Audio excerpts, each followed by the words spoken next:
whisper to you, in ASMR style, a sleep story that I have written based on the life and death of Mary, Queen of Scots.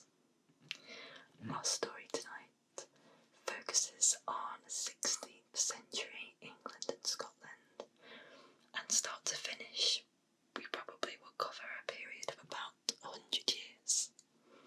So before we get going, I'd like you to relax, get comfortable, and I hope you will enjoy this sleep story.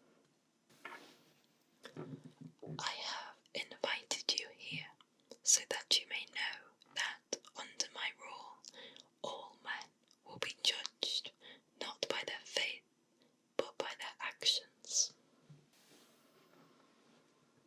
It's a quote from Mary herself. It was a sad and bloody end for Mary Stuart, who had spent the majority of her life fighting to keep her crown. On a fateful day in 1587, Mary Stuart lost her head, and this fight was over. The entire story of her life and the relations between Scotland, France and England is extremely interesting and action-packed. So this is why I'm telling you her story. I won't be able to cover everything, but I will do my best to tell the story well. Before we go into detail about Mary herself, it is worth explaining the difference between Catholics and Protestants and the rifts it caused in the United Kingdom in the Middle Ages.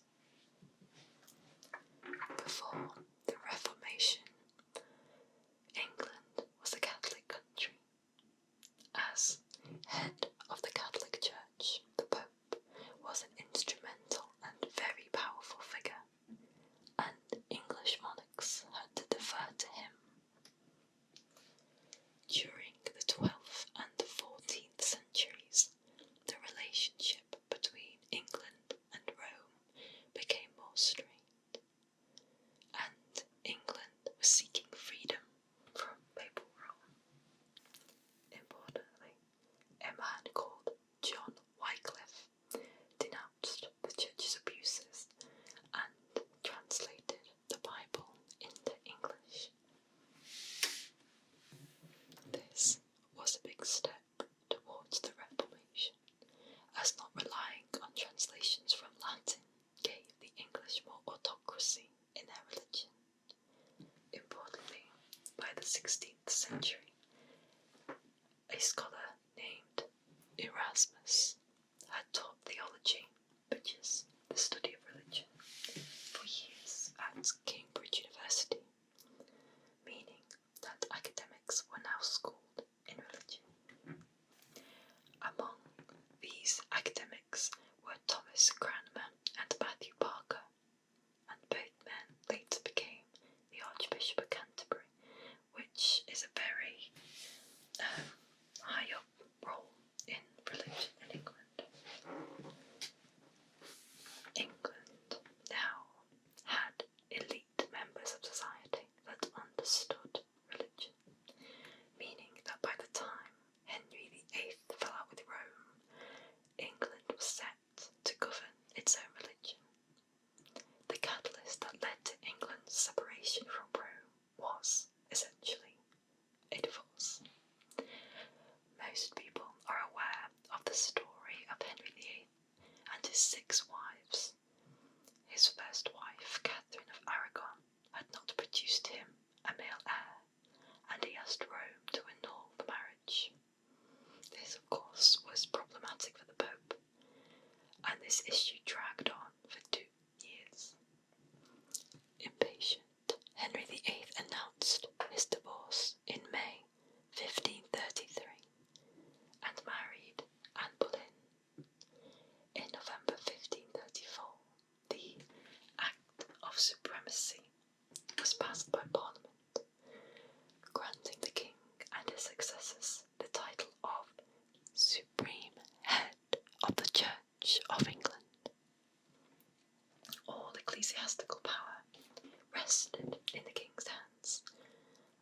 Protestantism was born. The next decades would be fraught with tension as the battle for England's religion raced on. Believers in the new religion, often called reformers, were beaten back by Catholics, but by the story starts tonight, Protestantism had spread throughout England, Wales and Scotland, and tensions were high. Mary Stuart was born on 8th December 1542 at Linlithgow Palace to the King of Scotland, James V, and his second French wife, Mary of Guise. Mary Stuart was the only legitimate heir and had links to the English monarchy as well as the Scottish. She was the great-grandniece of Henry VIII, and her paternal grandmother, Margaret Tudor, was Henry's sister. 6 days after her birth, she became Queen of Scotland when her father died. But because of her young age when she acceded the throne, Scotland was ruled by regents until she became an adult. King Henry VIII proposed that Mary should marry his son and heir, Edward, so that the kingdoms of Scotland and England could be united. However, the battle between Catholics and Protestants affected this union. Henry had arrested Scottish merchants headed for France, a Catholic country, and impounded their goods, and this angered the Scots. The regent of Scotland turned away from Henry and joined forces with the Catholics, and rejected the marriage treaty between Mary and Henry's son Edward. To protect Mary from the Protestants, when she was 5 years old, she was sent to France so that she would later marry King Henry II's son, the Dauphin Francis, who was only 3 at the time. Mary, in her young life, was considered to be vivacious, beautiful, and clever. She learned to play the lute and virginals. She was competent in prose, poetry, horsemanship, falconry, and needlework, and was taught French, Italian, Latin, Spanish, and Greek. As a child, she was already a force to be reckoned with. On the 4th of April 1558, Mary and Francis wed at the Notre Dame de Paris. In July 1559, the King of France died, and Mary became Queen of France at 16 years of age. Before I continue with Mary's life, I would like to give you some background information on the Queen of England, Elizabeth I. In November 1558, Henry VIII's eldest daughter, Mary I of England, was succeeded by her only surviving sibling, Elizabeth I. She was the most legitimate heir at that time, as Henry VIII's last will and testament excluded the Stuarts from succeeding to the English throne. But to the Catholics, Elizabeth, a Protestant, was the illegitimate queen, and Mary Stuart was the rightful queen, as she was the most senior surviving legitimate descendant of Henry VIII.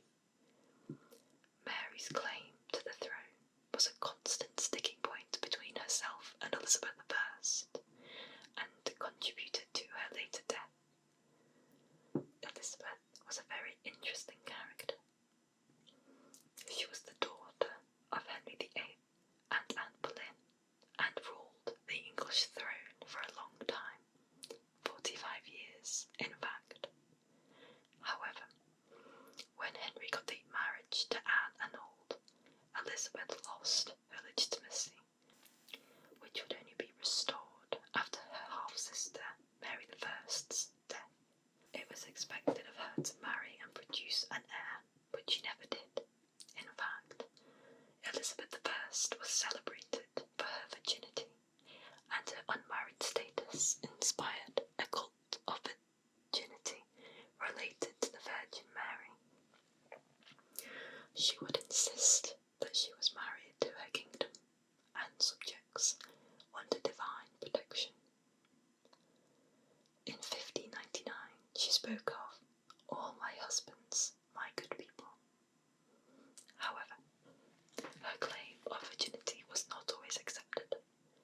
Catholics accused her of engaging in filthy lust. She was said to have a long-term affair with a man in English nobility, Robert Dudley. When she was 29, she contracted smallpox, and while she survived, it left her with a severely pockmarked face, leading to her covering her face in public in lead-based white makeup. To return to Mary's story, King Francis II of France, Mary's husband, died from complications from an ear infection. The late king's 10-year-old brother acceded the French throne, and Mary returned to Scotland 9 months later. As she had mainly been brought up in France, she had no idea of the complex political situation in Scotland, and wasn't aware that many of her subjects disliked her because she was Catholic. The battle between Protestants and Catholics had torn apart Scotland.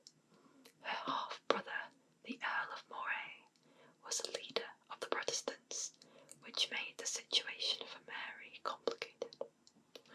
To add fuel to the fire was a Protestant reformer, John Knox, and he preached against Mary. For that, she went to Catholic Mass, that she danced and dressed too elaborately. To make matters more tense, when she couldn't reconcile with him, she tried to charge him with treason, but he was acquitted and released. Mary herself was kind and intelligent and didn't fight against Protestantism. She wanted everyone to feel included and not be excluded based on their faith. She had both Catholic and Protestant counsellors, but being Queen of Scotland was not enough for Mary.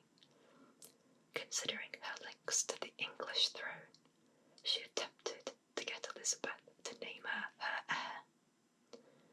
Considering Elizabeth's virgin status, it was unlikely she would produce an heir, and Mary felt like she was the best option.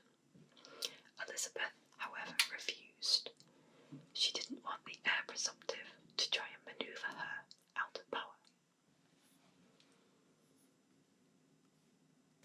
Moving on slightly.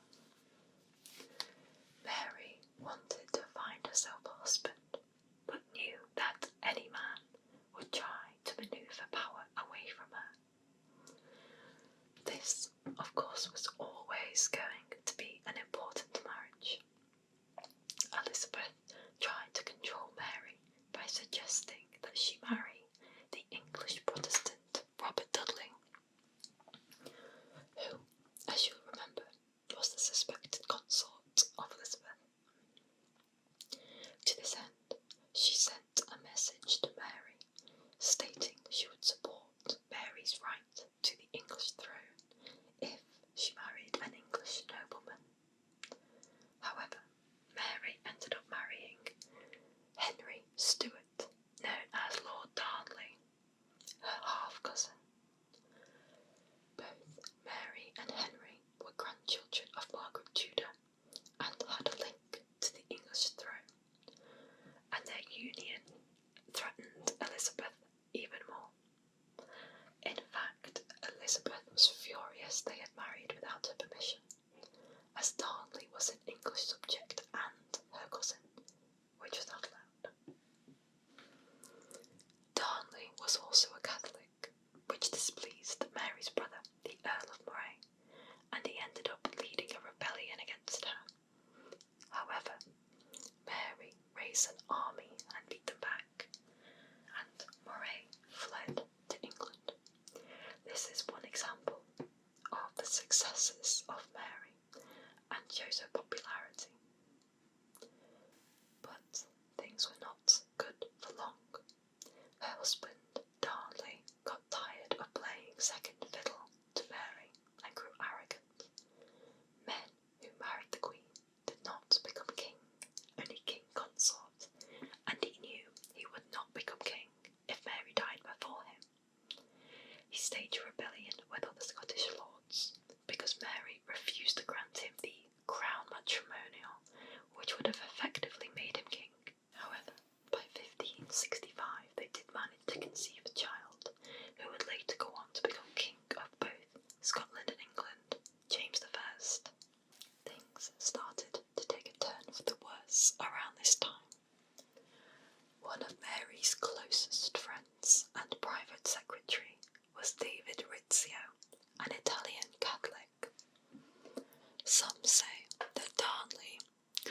palace of Rizzio. Others say that Darnley had a romantic relationship with Rizzio. Either way, it was a sad end for Rizzio.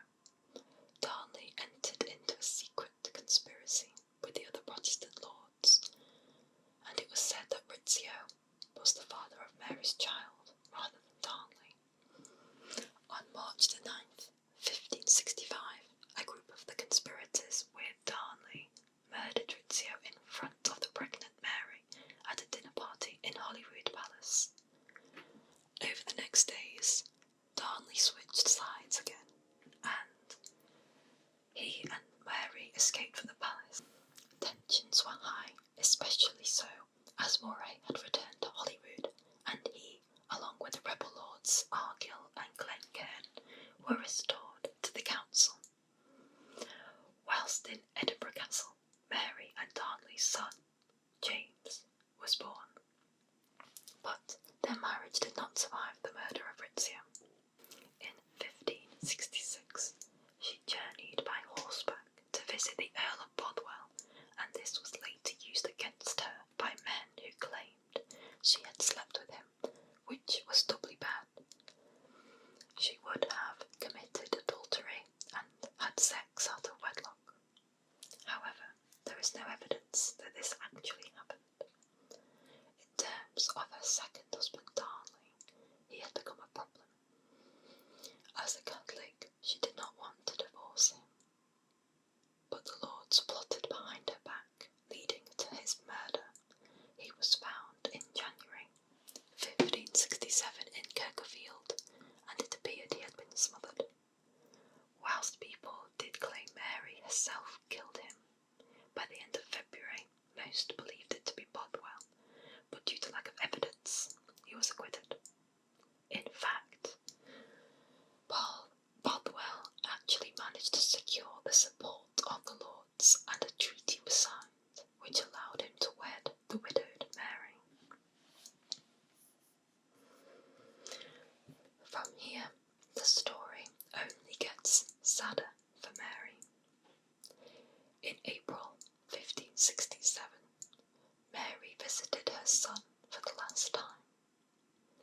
On her way back, she was abducted by Bothwell and his men and taken to Dunbar Castle, where he may have assaulted her. On 15th of May, she and Bothwell were married by Protestant rites. This marriage proved to be very unpopular, and part of her downfall in Scotland. Bothwell lost support of the Protestant lords. Also, both Catholics and Protestants disliked the marriage. Catholics did not recognise Bothwell's divorce to his first wife and questioned the validity of the Protestant service. Also, both groups were shocked that Mary would marry the man accused of killing her husband. 26 Scottish peers ganged up on Mary and Bothwell and raised an army. Finally, she'd run out of popularity, and she was imprisoned in Edinburgh and denounced as an adulteress and a murderer. She was forced to abdicate to her 1-year-old son, and her half-brother Moray was made regent of Scotland. It was not a nice end for Bothwell either. He was forced into exile and imprisoned in Denmark, where he became insane and died in 1578. In May 1568, Mary escaped from Scotland and managed to raise an army of 6,000 men. This was to be her last army. This army was defeated and she fled south to England. She was put in protective custody in Carlisle. She expected her cousin Elizabeth I to help her regain her throne, but Elizabeth was cautious. She led an inquiry into whether Mary was in fact responsible for Darnley's murder. She was eventually moved to Bolton Castle. She refused to attend the inquiry as she believed that, as an anointed queen, no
he held her head up, proclaiming, "God save the Queen."